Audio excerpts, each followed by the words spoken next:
అంటే చంద్రగిరిలో ఈ ఓటింగ్స్ వల్ల ఇబ్బంది వస్తుంది, కేసులు పెట్టుకుంటున్నారు. జనరల్గా అధికార పార్టీ ఉన్నప్పుడు ఎక్కువ అవకాశాలు అధికార పార్టీకి ఉంటాయి. ఓటింగ్ల వల్ల పల్లెల్లో గొడవలు అవుతున్నాయి అన్నప్పుడు సుమారు 3.5 సంవత్సరం పాటు అవి కూడా కాన్స్టిట్యూన్సీలో పార్టీలకు అతీతంగా బ్యాన్ చేసి చిన్న గొడవ కూడా ఎక్కడ రాకుండా చేయడం జరిగింది.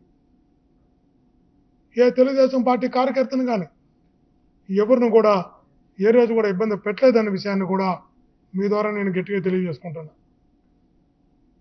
చివరికి అంతదాకా ఎందుకే, చంద్రబాబు నాయుడు గారు రాయల చెరువు కట్టు తెగిందన్నప్పుడు చంద్రగిరికి వచ్చినప్పుడు, రాయల చెరువుకి వచ్చినప్పుడు అతను నమస్కరించి గౌరవించానే తప్ప నేను ఎప్పుడు కూడా అగౌరవపరిచేలా వ్యవహరించలేదని కూడా చెప్తున్నా. లోకేష్ గారు చంద్రగిరిలో 6 రోజులు పాదయాత్ర చేసినప్పుడు పాదయాత్రలో కూడా చిన్న ఇబ్బంది వచ్చిన లోకేష్ గారు గుండె మీద చేసుకొని చెప్పండి గౌరవంగా హుందాగా వ్యవహరించిన వ్యక్తిని నేను అని ధైర్యంగా కూడా చెప్తున్నా. భువనేశ్వరమ్మ గారు 3 రోజులు చంద్రగిరిలో ప్రోగ్రామ్స్కి వచ్చినప్పుడు 3 రోజులు డిఎస్పీ గారితో అఫీసర్గా పెట్టి పైలట్ ఇచ్చి అవి కాన్స్టిట్యూన్సీలో ఉన్నంతకాలం గౌరవంగా చూసుకోమని చెప్పినటువంటి వ్యక్తి. ఎక్కడ కూడా చంద్రగిరి నియోజకవర్గంలో కులం అనేది పార్టీ అనేది నేను ఏ రోజు కూడా చూడలేదనడానికి మీరు కూడా సాక్షి. కమ్మాను, రెడ్డి అను, బలిజీ అను, ఇంకో క్యాస్ట్ అనో ఏ రోజు కూడా నేను చూడలేదు నాకు గుర్తున్న మేరకు. తుడా చైర్మన్గా నేను 4.5 సంవత్సరాలు ఉంటే 4.5 సంవత్సరం సూర్యదేవర హరికృష్ణ గారు ఒక కమ్మ 4.5 సంవత్సరం అతను వీసీగా ఉన్నాడని విషయాన్ని కూడా తెలియజేస్తున్నాను. గవర్నమెంట్ విప్గా నేనుంటే భాస్కర్ నాయుడు గారు కానీ, శ్రీలక్ష్మి గారు కానీ అనేక మంది కమ్మా కమ్యూనిటీ చెందిన వాళ్ళే డైరెక్ట్గా నాకు బోయస్టులుగానే ఉన్నారని విషయాన్ని కూడా తెలియజేస్తున్నా. అదే చంద్రగిరి నియోజకవర్గం డిఎల్డిఓ నుంచి ఎంపీడీఓల వరకు సుశీలమ్మ గారి దగ్గర నుంచి కమ్మా కమ్యూనిటీని నేను ఎక్కడ కూడా తక్కువ చేసి చూడలేదని కూడా మీ ద్వారా తెలియజేస్తున్నా. ఎవరికైనా బిల్లులు రావాల్సి ఉంటే ఇబ్బందులు ఉన్నప్పుడు గవర్నమెంట్ వచ్చిన తర్వాత కష్టపడి పనిచేసిన వ్యక్తికి ఇబ్బంది కలగకూడదని వాళ్ళందరికీ కూడా న్యాయం చేసే ప్రయత్నం నా మనసావాస కర్మన కూడా నేను చేశాను. 5 సంవత్సరాల్లో ఏ రోజు కూడా ఏ ఒక్కరిని కూడా పార్టీని చూసో, కులాన్ని చూసో, వర్గాన్ని చూసో నేను పరిపాలన చేయలేదని కూడా తెలియజేస్తున్నా. అందరిని సగౌరవంగా గుర్తింపించా, గౌరవించా. అది బలహీనత కాదు. ఈరోజు మా వాళ్ళు అంటున్నారు, నువ్వు చేసిన తప్పు వల్లే ఆ రోజు అధికారం ఉన్నప్పుడు నువ్వు అందరిని కలుపుకొని పోవడం వల్లే ఈరోజు వాళ్ళు మా మీదకి దాడులకు వస్తున్నారు, గొడవలు చేస్తున్నారని మా వాళ్ళు ప్రశ్నిస్తున్నప్పుడు సమాధానం చెప్పుకోలేని పరిస్థితుల్లో ఉన్నాం. మీరు ఆ రోజు అధికారం ఈరోజు చేసిన దాంట్లో నువ్వు 25% అధికారాన్ని ఉపయోగించుంటే ఈరోజు రోడ్డు మీదకి వచ్చి ఒకరు మాట్లాడుంటారా అని అడుగుతున్నారు. నిజంగా కూడా ఆ రోజు నేను ప్రజాస్వామ్యబద్ధంగా పోవడం, హుందాగా పోవడం, అందరిని సమదృష్టితో చూడాలి.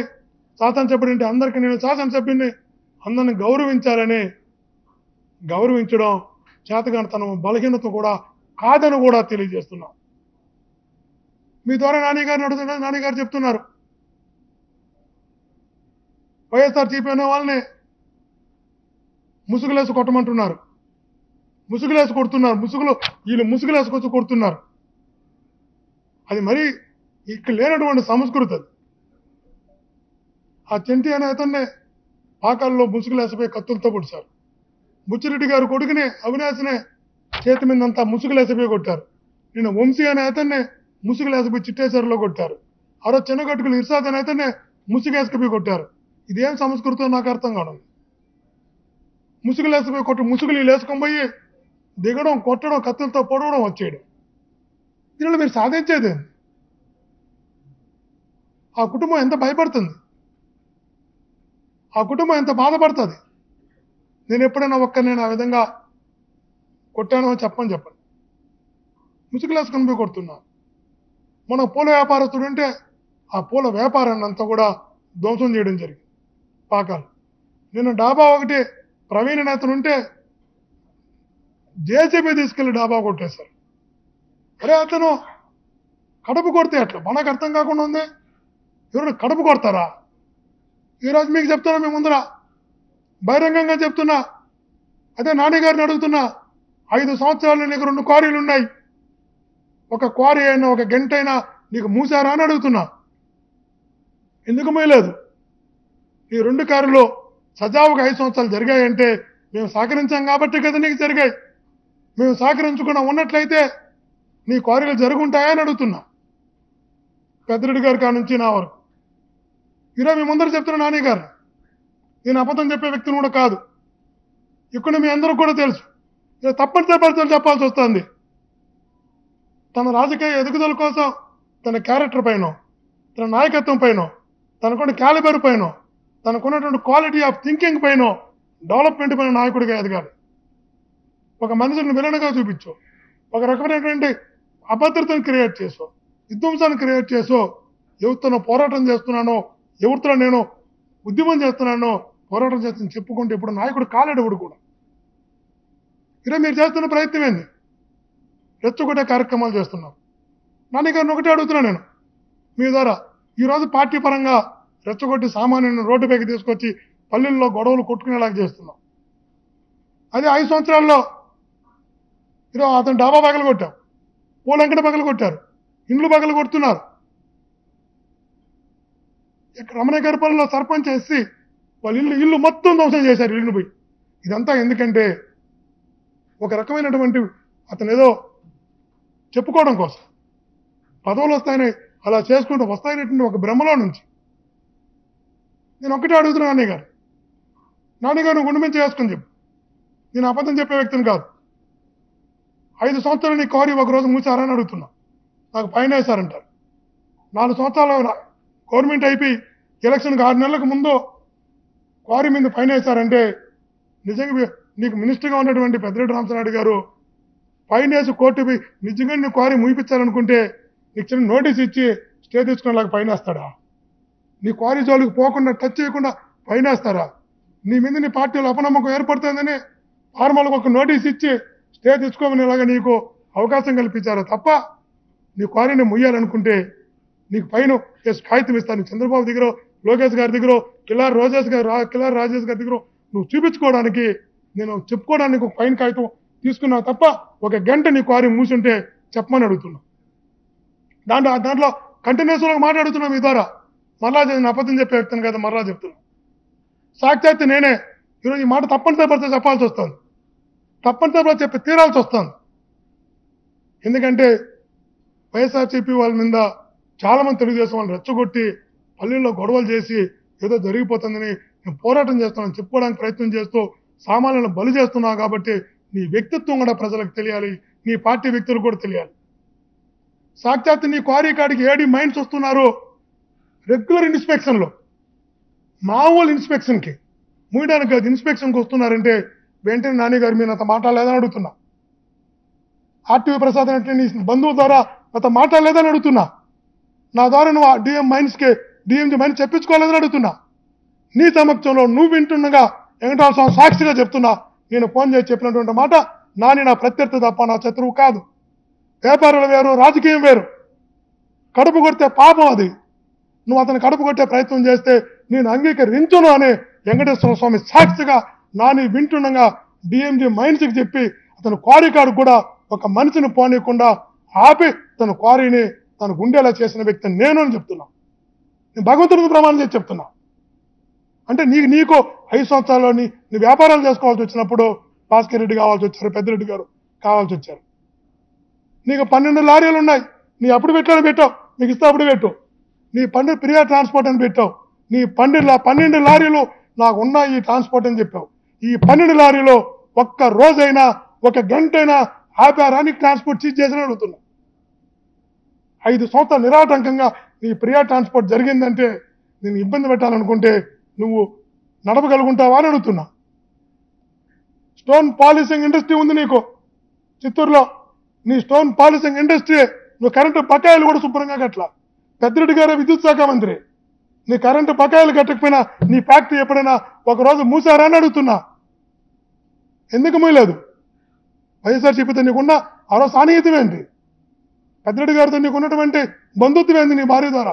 మీరే చెప్తున్నా భార్య దగ్గర బంధువు పెద్దిరెడ్డి గారు అంటే పెద్దిరెడ్డి గారు చాలా దగ్గరగా ఉన్న పెద్దిరెడ్డి గారితో.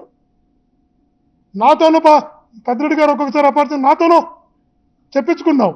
నేను గౌరవంగానే చూసుకున్నా. పెద్దిరెడ్డి గారు నీకు వెనకాల వెన్నుముకలాగా గాడి పాత్రలాగా నిలబడ్డాడు ఆ రోజు. కాబట్టి నీ క్వారీ మూయలేదు, నీ లారీలు మూయలేదు, నీ ఇండస్ట్రీ మూయలేదు.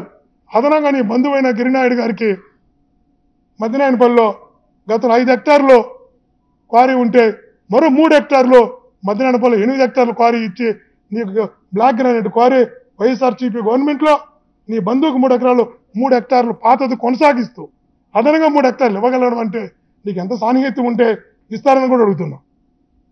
ఇదే కూడా కాదు, మీకు చాలా చాలా స్పష్టంగా చెప్తున్నాను నేను. నీకు అందరం కూడా నీకు అధికారం లేనప్పుడు, మీ నువ్వు అపోజిషన్లో ఉన్నప్పుడు నీ వ్యాపారాల నుంచి నీ నుంచి అన్ని రకాలుగా మేము మేలు చేశామని కూడా చెప్తున్నాం. ఒక కేసు ఏ రోజైనా పెట్టుంటే ఒక డిఎస్పీని సీఎని చెప్పండి. చెవిరెడ్డి భాస్కర్ రెడ్డి అనే వ్యక్తి 5 సంవత్సరాలు నాన్నగారి పైన కానీ కుటుంబ సభ్యుల పైన ఒక కేసు పెట్టించుంటే చెప్పండి. ఒకరోజు స్టేషన్లో పిలిపించుంటే చెప్పండి. ఒకరోజు అరెస్ట్ చేస్తుంటే చెప్పండి. అదే తెలుగుదేశం గవర్నమెంట్లో 2014 నుంచి 2019 వరకు నా మీద 88 కేసులు పెట్టారు, జైల్లో పెట్టారు. కడప సెంట్రల్ జైల్లో నన్ను విపరీతంగా కొట్టారు. తమిళనాడు తీసుకెళ్ళి నన్ను కొట్టారు. అపోజిషన్లో పోరాటాలు చేసినటువంటి వాళ్ళం మేము. అపోజిషన్లో ఆప్యాయతగా ఆత్మీయతగా మాతో చాలా అనుబంధంగా పెద్దిరెడ్డి గారితో కావచ్చు, అప్పుడప్పుడు నాతో కావచ్చు, నువ్వు అనుబంధంగా ఆత్మీయతగా జాగ్రత్తగా మెయింటైన్ చేస్తూ నీకు ఏ చిన్న లోటు లేకుండా, ఏ చిన్న ఇబ్బందులు రాకుండా, నీకు నీ కుటుంబానికి నీ వ్యాపారాలకు ఇబ్బంది రాకుండా పెద్దిరెడ్డి గారిని పూర్తి స్థాయిలో అవసరం ఉన్నప్పుడు చెవిరెడ్డి భాస్కర్ రెడ్డిని కూడా వాడుకున్న వ్యక్తివి నువ్వు కాదని అడుగుతున్నా. నేను వెంకటేశ్వరం సాక్షిగా చెప్తున్నా. అతని సమక్షంలో డిఎంసీ గారికి ఫోన్ చేసి చెప్పా, అతను వింటున్నా. కానీ అంటే ఈరోజు 5 సంవత్సరాల మేము అధికారం ఉన్నప్పుడు నువ్వు జాగ్రత్తగా వ్యవహరించావు. ఈరోజు చేతికి అధికారం వచ్చిన తర్వాత చెవిరెడ్డి భాస్కర్ రెడ్డిని విలన్గా చూపించి నువ్వు పదవులు పొందాలనుకుంటున్నావు. సరే, వాళ్ళు ఎలా ఆలోచిస్తున్నారో నాకు అర్థం కావడం లేదు. ఇంత ఇంటెలిజెన్స్ వ్యవస్థ ఉందంటారు, ఇంత పెద్ద విజనరీ అంటారు చంద్రబాబు గారు, లోకేష్ గారు. సరే, వాళ్ళ పరిస్థితి ఎలా అయిందంటే అంత విజనరీ, అంత గొప్ప దూరదృష్టి కలిగిన వాళ్ళు 5 సంవత్సరాలు నాని గారు అనే వ్యక్తి వైఎస్ఆర్సీపీతో చాలా జాగ్రత్తగా మెయింటైన్ చేశాడు. అన్ని రకాలుగా బాగుపడ్డాడు, అన్ని రకాలుగా బాగున్నాడు. ఇతను పోరాటం చేయడం ఏందని ఒక క్షణం ఆలోచించే స్థితిలో లేని అమాయకులుగా ఉన్నారు. మీ దగ్గర అతిగా అమాయకులుగా ఉన్నారు. వాళ్ళు ఏ పరిస్థితిలో ఉన్నారంటే లోకేష్ గారు, నాకు అర్థమైంది, నాన్నగారు వెళ్ళి లోకేష్ గారు దున్నపోతు ఈనిందంటే అవునా నాని అటైతే పాలు జున్ను తీసుకురా తిందాం అనేటువంటి పరిస్థితిలో ఉన్నారు. అరే, దున్నపోటు ఏంది, దున్నపోతు ఈనడం ఏంది, దాన్ని జున్ను రావడం ఆలోచించే పరిస్థితులు లేరు. ఇతను ఏదైనా చెప్తే దాన్ని తనని చెప్తున్నారు. నేను నిజంగా నాని అదృష్టవంతుడు. ఇక్కడేమో పెద్దిరెడ్డి గారితో ఆ మాట అందరితో సాన్నిహితంగా చాలా జాగ్రత్తగా మెయింటైన్ చేశాడు రిలేషన్షిప్. అక్కడేమో కిలార్ రోజేష్ గారిని పట్టుకుని గాడ్ ఫాదర్ అంట చెప్తూ ఉంటాడు. నాకు ఏదైనా ఇష్యూ వస్తే నాకు కిలార్ రోజేష్ ఉన్నాడని. ఇక్కడ అవసరం వస్తే పెద్దిరెడ్డి రామచంద్ర గారు, చెవిరెడ్డి గారు కావాలి.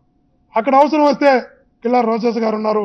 కిలార్ రాజేష్ గారు నాకు చాలా సన్నిహితుడు, నాకు బ్యాక్ బోను, నేను ఒకటి చూసుకుంటాడని. వీళ్ళందరి మధ్యలో ఏ సంబంధం ఉందో, నాకు ఆర్థిక సంబంధం ఉందా, ఇతరత్ర సంబంధం ఉందా, వ్యక్తిగత సంబంధం ఉందా, నాకైతే తెలియదు. కానీ చాలా జాగ్రత్తగా మెయింటైన్ చేస్తున్నాం. కానీ బలవుతున్నది ఎవరో సామాన్యులు కాదా అని అడుగుతున్నా. ప్రశాంతంగా చంద్రగిరి నియోజకవర్గంలో నువ్వు చేస్తున్నటువంటి దౌర్జన్యాల వల్ల ఈరోజు చంద్రబాబు దగ్గర మార్కులు కొట్టడం కోసం, ఇప్పుడు అన్ని కొట్టడం కోసం నువ్వు చేస్తున్న నాటకాల వల్ల. మన ఎవరో చెప్తున్నారు, చంద్రబాబు దగ్గరికి వెళ్ళి బోని ఏడ్చాడంట. ఏడ్చి, సార్ రాక్షసుడు సార్, చెవిరెడ్డి భాస్కర్ రెడ్డి దుర్మార్గుడు సార్, అతని నుంచి నేను బయటపడాలంటే నాకు మంత్రి ఇవ్వండి సార్, దురాచారం ఇవ్వండి సార్, ఏదో కార్పొరేషన్ ఇవ్వండి సార్, కొండపైన దర్శనాలకు ఒక 50 ఇవ్వండి సార్, ఇవ్వలేకపోతే ఒకతంతో అప్లికేషన్, అతను తట్టుకోవాలంటే నన్ను గుర్తించండి సార్ అన్నమాట. ఏదో నాకు అర్థం కాకుండా గుర్తించేది? 5 సంవత్సరాలు ఎప్పుడు జైలుకి వినావా, ఎప్పుడు పోలీసు అయినా వినావా? 5 సంవత్సరాలు వ్యాపారాలు ఎప్పుడైనా ఆపేవా? 5 సంవత్సరాలు నీకన్నా చిన్న ఇబ్బంది కలిగిందా? నాకు అర్థం కావడం లేదు. ఈ రోజు వచ్చేటప్పటికి సామాన్యులు సఫర్ చేస్తున్నారు.